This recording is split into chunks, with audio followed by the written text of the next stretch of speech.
President Emmerson Mnangagwa says Zimbabwe continues to demonstrate its capacity as a destination for sport investment and business following the successful hosting of the second edition of the Zim Afro T10 tournament. Now, the 9-day cricket tournament, which attracted players from around the globe, lived up to its billing, culminating in a thrilling final that was won by Captain Sikandar Raz's Joburg Bangla Tigers last night when they edged the Town Army by 5 runs. So the president was part of the enthusiastic crowd. I think I saw that and I told you about that, guys. Yes, that was witnessing the proceedings there. Of course. And of course, the president was a part of the enthusiastic crowd that watched the final and followed every move, flanked by Nawab Shaji Ul Mulk, who is the founder and chairman of the tournament organizers T10 Global Sports. In his speech at the end of the gripping final, the president told scores of cricket fans, business people and invited guests that government was open to supporting investments in sport and sports tourism. You were on the ground. Tell us about the mood and the atmosphere. Electric. I couldn't wait to use that word. It was electric. It was absolutely amazing to see. And of course, the president himself was very, very relaxed. I've seen him at many functions. You can see that he's at business, he's at work. I think the only other time I saw him a bit, chilled out was at the golf.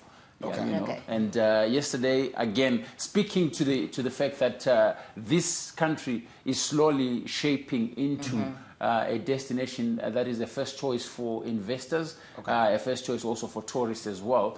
We're doing very well with our numbers, by the way. The end of this year is going to look very, very good from a tourism receipts and tourism visitors perspective. So fantastic to see the president and his team coming out there. I think there was Honorable Kazembe, he must have been the acting sports minister there, deputy minister as well, Emily Jesiah, she was there as well, and of course MP and chairman to cricket, Dr. Tabengwa Mkhuhlane was also there. Yeah, so very, very fantastic to see, billionaires in the form of Mr. Mook coming to invest in Zimbabwe, in an empty-looking country for that matter, but now it's beginning to pay for him. He's been here for a while, No, quite some interesting stats that have of late been coming from, of course, the Zimbabwe Investment Development Agency that are indicating billions that are actually coming through. So you've got an interesting scenario where the ZIDA, when they collate their figures,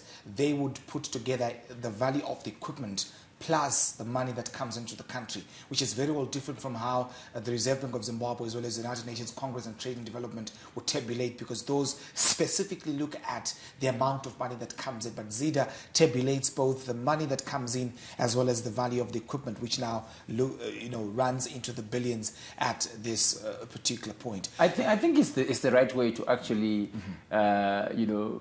record statistics. Correct. Sometimes we rush into the revenue and we don't rush and look at how much things have been the technological infrastructure. Exactly, that's the thing. So for example, you look at this particular tournament. Yes. You think it's just the players that came through, we value them, right? And then we probably value the money that came in from a sponsorship perspective. It may not be as much as the money that has been put trying to develop a cricket field. I see. You get it? So we don't put that money on the thing, yeah. Right. Konapo, ipapo, ba ZTN Prime, DSTV channel 294, the place to be.